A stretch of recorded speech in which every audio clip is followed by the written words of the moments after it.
Et bonjour à tous, c'est Olivier. Et aujourd'hui, nous allons voir une petite salle sur TryHackMe qui s'appelle Mustachio. Je ne sais pas comment ça se prononce, je pense que c'est comme ça.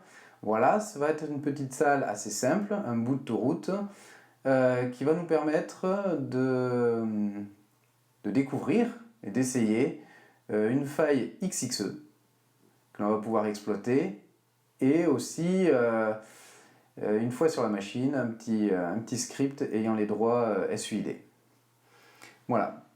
C'est parti. Alors, voilà la salle, Mustachio. La machine est lancée.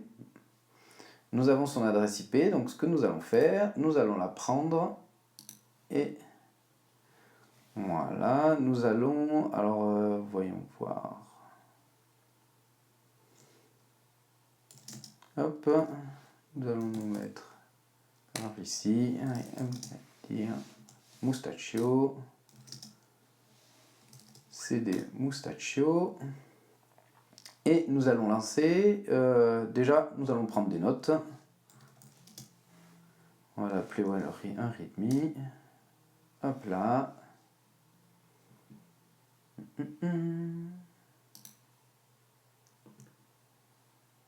hop, alors voilà, on s'y met, donc l'IP victime, c'est celle-là. Et nous allons commencer par lancer un Nmap sur cette machine, sur tous les ports,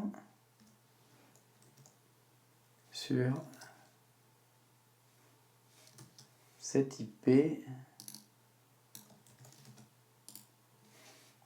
c'est parti. Voilà, notre Nmap a fini. Nous allons agrandir la fenêtre.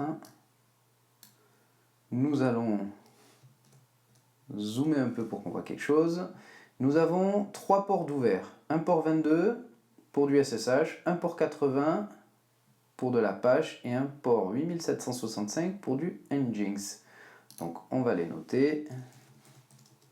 Nous avons dit 22, 80, 7654, si je ne me trompe pas, 8765. Et bien, comme quoi. Voilà. Donc nous avons un port 80. Nous allons pouvoir tester ça de suite. Alors, qu'avons-nous ici ? Alors, nous avons un petit site web parlant forcément de moustaches. Est-ce qu'il y a un truc intéressant là-dedans ? Dans le code source, rien du tout. Alors, nous n'allons pas perdre de temps. Et déjà, nous allons lancer un GoBuster là-dessus. GoBuster. Ce que l'on va faire, c'est... Voilà, c'est parti. Alors ici, nous avons différents répertoires, par exemple le répertoire custom. Ok, à l'intérieur un répertoire CSS, un peu répertoire JS, CSS, mobile, style. Et si on regarde dans le répertoire JS, on a un JS, mais on a un fichier users.back. On va le prendre et on va le télécharger. Voilà. Users.back. Alors, qu'est-ce que c'est comme fichier ? Ce que nous allons faire un strings sur users.back pour voir un peu les chaînes lisibles à l'intérieur. Et nous avons en fait, c'est un fichier SQLite d'une table user avec un login, des credentials. Nous allons les noter. Voilà, donc je pense que c'est admin et ici on a un hash. Ce que l'on peut faire avec ce hash, c'est aller sur CrackStation. On va rentrer ce hash et on obtient un résultat. C'était du SHA-1, du SHA-1 et le mot de passe doit être Bulldog19 que l'on va sauvegarder. Ok. Maintenant, qu'allons-nous faire? Est-ce qu'il y a d'autres répertoires intéressants? Fonte, image? Normalement, non. En revanche, on avait un port Nginx que nous allons essayer. Alors, c'était, si je ne me trompe pas, et on tombe sur un admin panel.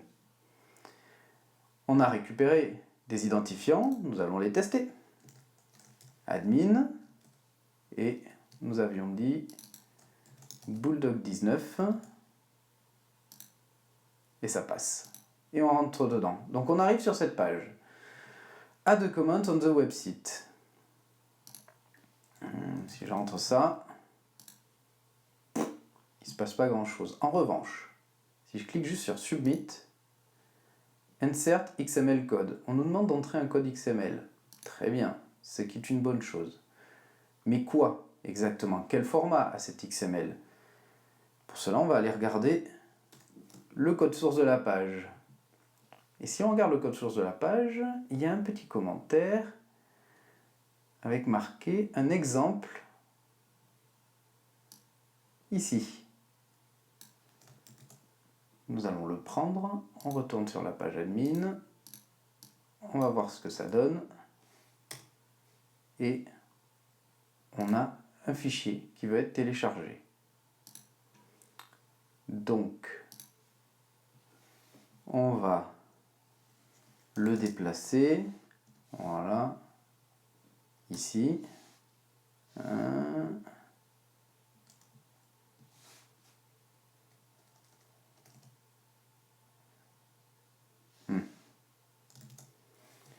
Je ne l'ai pas téléchargé au bon endroit. Où est-ce qu'il me le télécharge là? Ah, on peut pas le décider.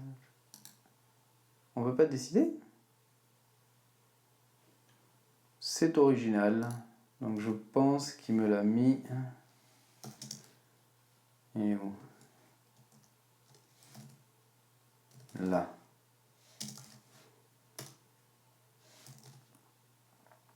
Alors, don't forget. Pareil, je vais faire un string. Et on a un format XML de fourni. Donc on va le prendre.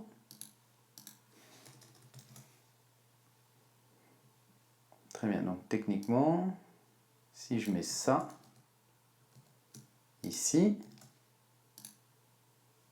effectivement, le XML est bien traduit. Et donc, comment faire de l'injection par XML? Il y a quelque chose qui s'appelle le XML External Entity, qui permet en fait de consulter des fichiers sur le serveur via une requête XML que l'on pourrait rentrer. On a le format, donc ce qu'il nous faut c'est, pour le tester on va prendre ça, un doctype, dans lequel on lui demande d'aller m'afficher le etc passwd, et pour exécuter cette variable qui est là, on va zoomer peut-être un peu, non, ouais. Cette variable là, on va la rentrer par exemple à la place du commentaire. Je vais prendre ça et on va voir si cela fonctionne. On va faire mes crack stations. Ça on n'en a plus besoin. Et on peut voir que ça m'a retourné le contenu du passwd. Donc on peut interroger les fichiers directement là-bas. Mais quoi? Qu'allons-nous utiliser? Si on continue à regarder le code source, on a un petit commentaire qui dit Barry, vous pouvez maintenant vous connecter à un SSH en utilisant votre key, donc votre clé. Donc on suppose qu'il y a une clé SSH pour un compte nommé Barry. Si on regarde le contenu ici, du passwd, on voit qu'il y a une personne qui s'appelle Barry, dans un home Barry. Donc ce que l'on peut essayer de faire, c'est au lieu du etc passwd, je vais zoomer un peu. Est-ce qu'on peut zoomer? Non, on ne peut pas. Non, bon, c'est pas grave. On va dire que c'est dans le home de Barry. Les clés sont en général dans un point SSH. Et on va supposer que c'est du ID RSA.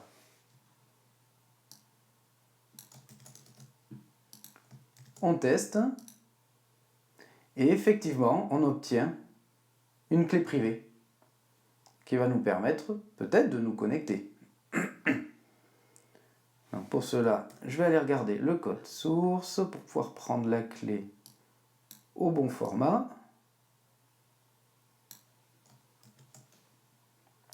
On va créer un nouveau fichier. Voilà. On va le sauvegarder sur... On était là-dedans. On va l'appeler ID RSA. Voilà. Là, je n'en ai plus besoin. Elle est là. On va la passer en 600 pour pouvoir l'utiliser et on va l'essayer. ID RSA de Barry sur l'IP de la victime. Oui. Ah, il nous faut une clé, un mot de passe. C'est pas grave. Ce que l'on va faire, alors, on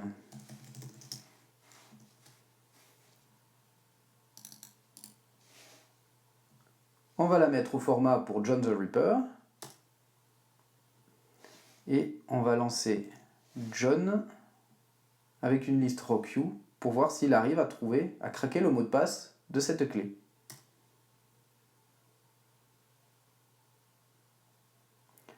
Comme on peut voir, ça a été plutôt rapide. On a une clé qui s'appelle Uriel. On va la noter pour ne pas l'oublier.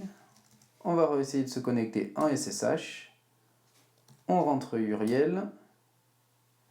Et on est connecté sur la machine en tant que Barry. Alors, je me fais mon petit alias.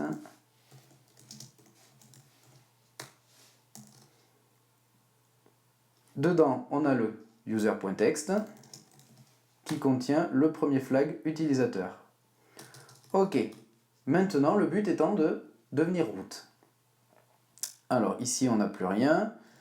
Si on regarde, quels users sont dans Home? Nous avons Joe. Et Joe a un truc qui s'appelle live.log qui semblerait être un exécutable. Genre si je le lance. Ok. Donc en fait, ça ce sont des logs. Et il me semble que ce sont les logs Nginx qui sont affichés. Ok. Et on peut voir que ce script, ici,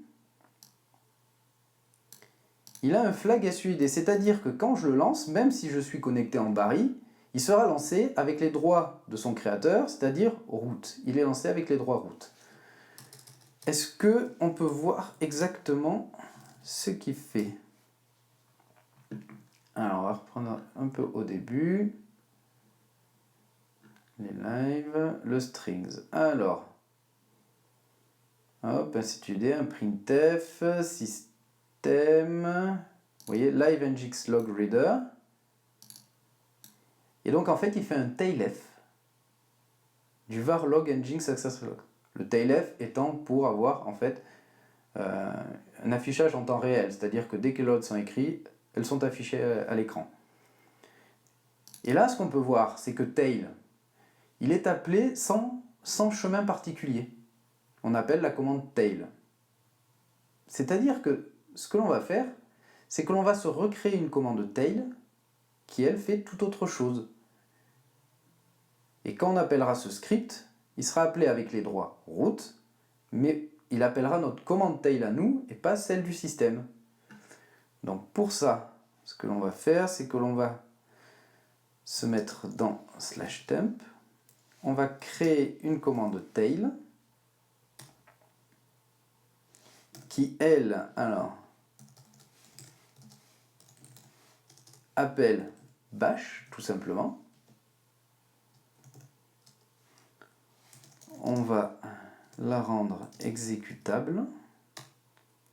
Seulement, pour que ça ce soit la nôtre qui soit appelée, il faut que le système sache où aller la chercher. C'est-à-dire que si on regarde les chemins par défaut du système, on voit donc qu'il y a différents chemins où le système va chercher les commandes. Nous, ce que l'on va faire, c'est qu'on va mettre /temp au tout début. Comme ça, la première tail qui va venir chercher, c'est la nôtre. Donc, export path égale /temp et on rajoute le reste. C'est-à-dire que maintenant, si je regarde ma variable path, au tout début, ici, il y a mon chemin à moi. C'est-à-dire que si je retourne sur le Joe et que je relance la commande, ça devrait être mon tail qui est appelé. Mon tail qui fait appel au bash. Et comme ce bash est appelé avec les droits routes, je devrais être route. Et voilà. Je suis route. C'est-à-dire que maintenant, je peux aller ici et faire un cat route. Et j'ai le flag route. Voilà. Bon, j'espère que cette petite vidéo vous a plu. Comme quoi, en fait, avec deux petits manquements, deux petites failles, on arrive vraiment à compromettre la machine. Le coup du tail en chemin relatif, juste la commande et pas de chemin particulier, c'est vraiment quelque chose de dangereux. Et donc voilà. J'espère encore que cela vous a plu et je vous dis à bientôt. Tchuss!